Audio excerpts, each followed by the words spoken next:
يا مساء الورد، مساء الفل، مساء الياسمين على أغلى وأجمل إخوات ومتابعين في الدنيا كلها.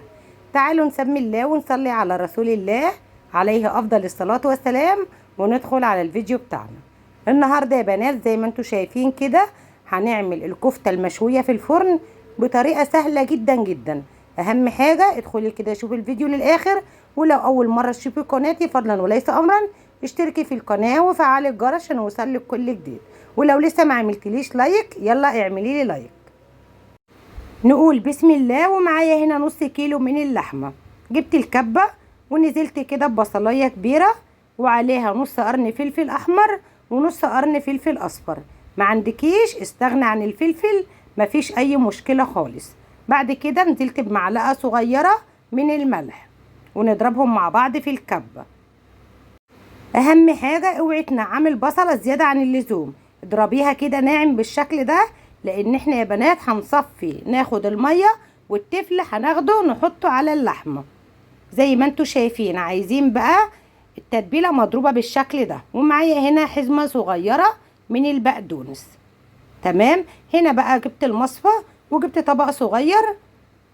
انا عايزه هنا الميه بتاعت الفلفل والميه بتاعت البصل، صفيتهم كده زي ما انتوا شايفين عشان ما ضربتش البصل نعمته يعني جامد. منزل معايا شوية مية صغيرين مش مية كتير، لكن لو نعمتيه زيادة عن اللزوم هتلاقي البصل كله مية.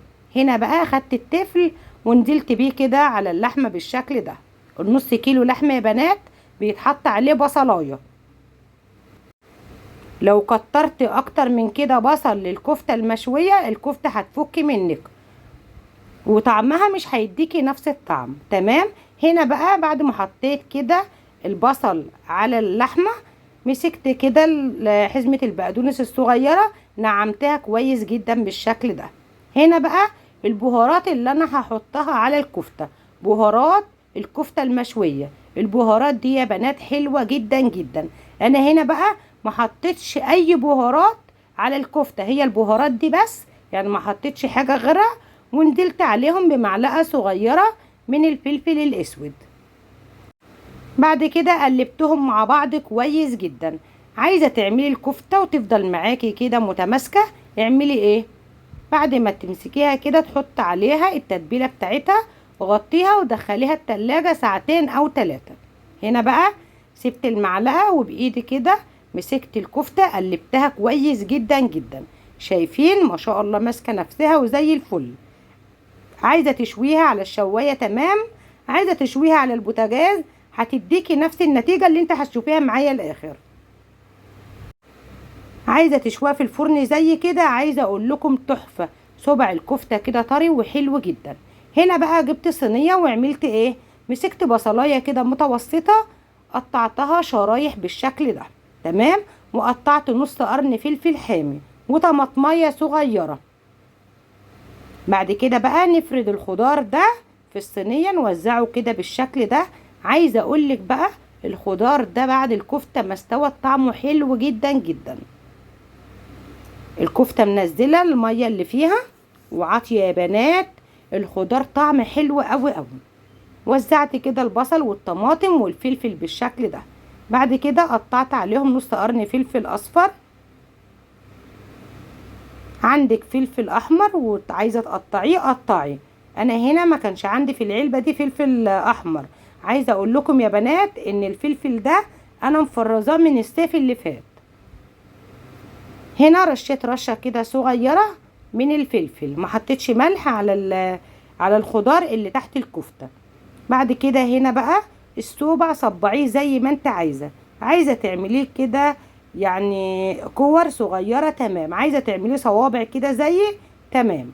انا هنا عامله الصوبع كبير مش صغير زي ما انتوا شايفين كده. ما شاء الله الكفته اتسمغت في التلاجة ليها اكتر من 4 ساعات، فمتسمغه وطريه كده. وعايزه اقول لكم يعني ما شاء الله كده في ايدي زي الفل.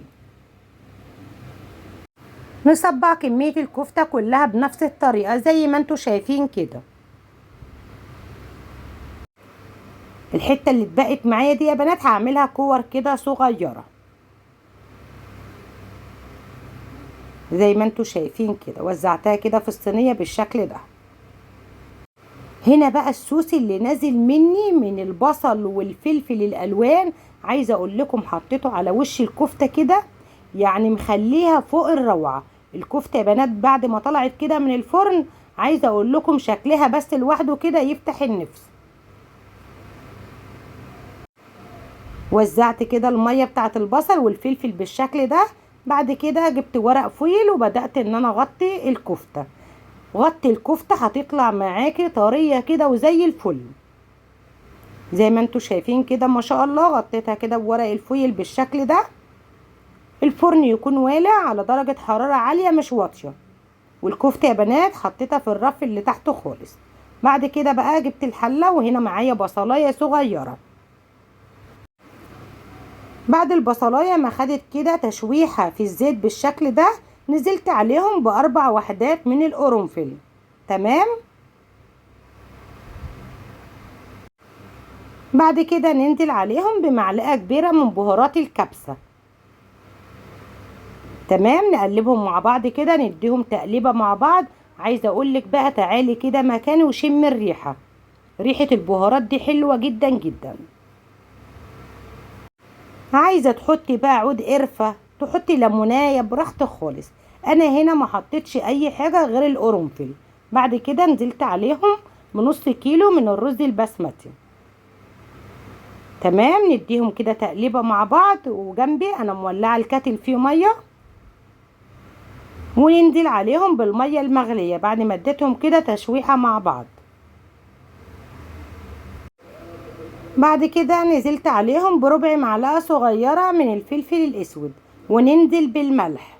تمام. نديهم تقليبة كده مع بعض. اهم حاجة هنا ظبطي الملح بتاع الرز. بعد كده ننزل عليهم بالمية المغلية زي ما انتوا شايفين كده. عايزة اقول لكم بقى شوية رز كده مفرفر وزي العسل. قلبتهم مع بعض كده كويس، ودوق الملح بتاعك وظبطي كده الملح. وبعد كده يا بنات نغطي كده على الرز ونسيبه لحد ما يستوي براحته. يلا بقى كده نعمل طالما كفتة يعني طبق طحينة. هنا جبت طبق كده صغير او بولة، نزلت بكوباية صغيرة من الطحينة. بعد كده يا بنات ننزل عليها بالليمون. الطحينة بتحب الليمون، حطي كده ليمونية كبيرة. بعد كده ننزل عليهم بربع معلقة من الملح، وربع معلقة من الكمون. ولو احتاجت منك ملح زودي، مفيش اي مشكلة خالص. بعد كده ننزل عليهم بنص كوباية مية ونقلب مع بعض كويس جدا. هتبدأ كده الطحينة ان هي تفصل معاكي، ما تقلقيش خالص، مفيش اي مشكلة. افضلي كده تقلبي لحد ما تفضل كده ناعمة، وتبقى تحسي ان هي ايه يعني تديك القوام اللي انت عايزاه، اللي هي ولا هي تقيلة قوي ولا تكون خفيفة معاكي.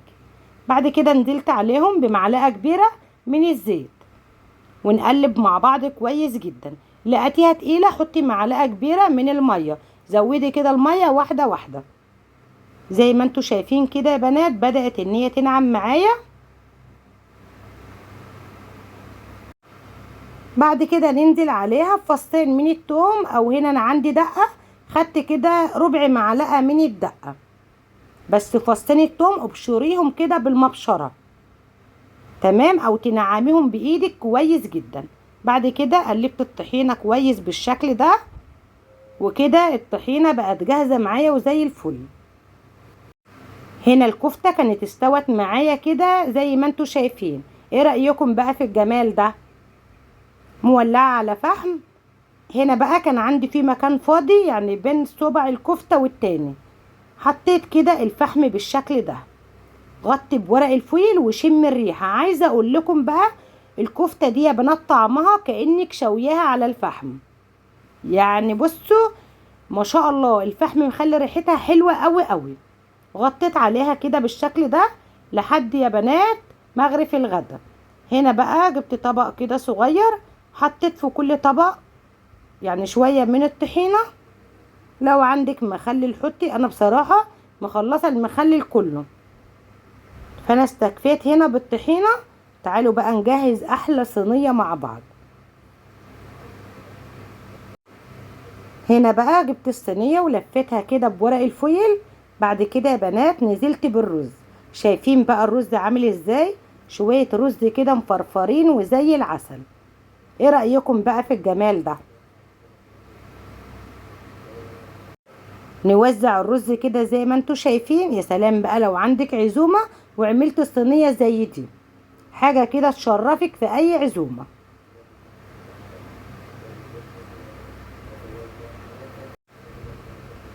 بعد كده وسعت مكان لاطباق الطحينه. عايزين نعمل كده صينيه زي بتاعه المطاعم. تمام.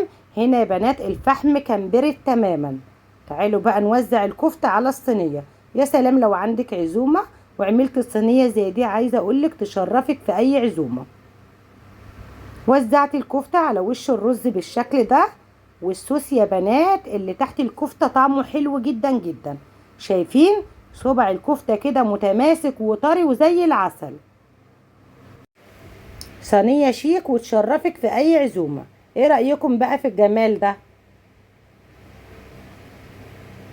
هنا بقى هناخد الخضار اللي انا حطاه تحت الكفته ونحطه كده على وش الرز بالشكل ده. عايزه اقول لكم طعمه تحفه.